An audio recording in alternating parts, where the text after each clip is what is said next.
What's up, guys? Coach Madden, YouGoProBaseball.com, here with Chris Marlowe, Light Tower Baseball in the house. And we're talking about kind of like the showcase process. You're going to talk a little bit about the high school age guys. I deal with 8 to 14-year-olds. Actually, we go across the country and evaluate 8 to 14-year-olds. You do a lot of guys in the high school age trying to get into college. What are some of the things you're hearing at the showcases and some of the misconceptions and some of the things you just want to talk about today? Okay, so as an infielder, they're looking for certain things when they're trying to see if you can fit into their college program. Probably the most important thing is they're looking for athletes. So whether you're a second baseman, shortstop, third baseman, they're going to put you at shortstop. They want to see athletes. They want to see how you move. They'd rather take 2-3 shortstops on a team and take that second shortstop and pull them to third or pull them to second base instead of getting a guy who can just strictly play third base. So of course you're looking at footwork. They're looking to see if you're able to work through the baseball. They're seeing if you're getting past the line of the baseball or you're fielding the ball off your left side, keeping the momentum moving toward first base.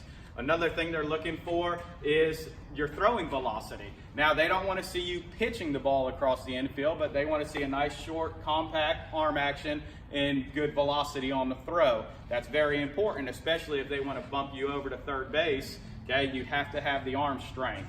So very important for infielders to also get involved in some type of velo program. It's not just for pitchers, but also position players too. I mean, even at the youth level, that's exactly what we're doing. Same thing. Where all of our middle infielders are going to shortstop. We don't have anyone try out at second base. We put them all at shortstop, see what they can do. We're looking at their hands. We grade them on the 20-80 scale. So again, we go to 24 different locations across the country for USSSA All-American games. And that's what we're doing for our middle infielders. We also have corner infielders. We got some guys at first catching the throws. We're looking at their throwing velocity, their throwing accuracy, their athleticism. That's a big one that you mentioned too. You got to be an athlete. That's what we're looking for. You could be perfect. You could have the perfect fundamentals, mechanics, and then be real slow and chuck it over there, hit the guy first baseman right in the chest. But that's not going to get the job done. We want to see athletes. We want to see guys who are moving fast and fielding that ball, coming through that ball, making good, fast, accurate throws. You know, for the pitching perspective, because I was a pitcher, we also evaluate those young guys, 8 to 14-year-olds, on 10 throws. They get up on the mound after they've warmed up, obviously. We're going to look at their pitching velocity, their pitching accuracy, their mechanics, how they're moving. Are they athletes? We can tell if pitchers are athletes as well. And we're going to evaluate them on those things. We're going to look at their off-speed pitches. We're going to just look at them as an overall pitcher to see how well they're going to translate as they get older in the game of baseball. So when those pitchers come up to you, what are some of the things that you're seeing in showcase evaluations? Well, as a pitcher, it's very important, like he said, to develop a second pitch. You want to be able to control the fastball, move the fastball in and out, and also up and down, but also develop that second pitch. You've got to be able to spin it or at least have a good changeup, something that's going to throw the hitter's timing off, because at the end of the day, that's what we're trying to do as pitchers, is disrupt timing. Okay, so very important, develop that second pitch. I know, John, you have a ton of videos on sinkers, sliders, curveballs, throwing them the correct way. Now, major league pitchers, high-level college pitchers, you know, everybody's different. Some of them started throwing the curveball when they were 8, 9 years old. Some started throwing it when they were 13, 14. But eventually, you do have to learn it. There's a right way to throw it, and there's a wrong way to throw it. So, You Go Pro Baseball, excellent source to learn how to throw the off-speed pitch the correct way. Well, thank you for the plug, buddy. I appreciate it. But in all seriousness, one other big thing that I want to talk about is self-awareness, because something I see at all the ages, from 8 years old all the way through high school, even college ball and pro baseball, is having self-awareness, because there's so many guys I see at the showcases or they hit me up in the comment section. I want to play D1. Oh, okay, you're a pitcher? How fast do you throw? Well, I topped out at 78.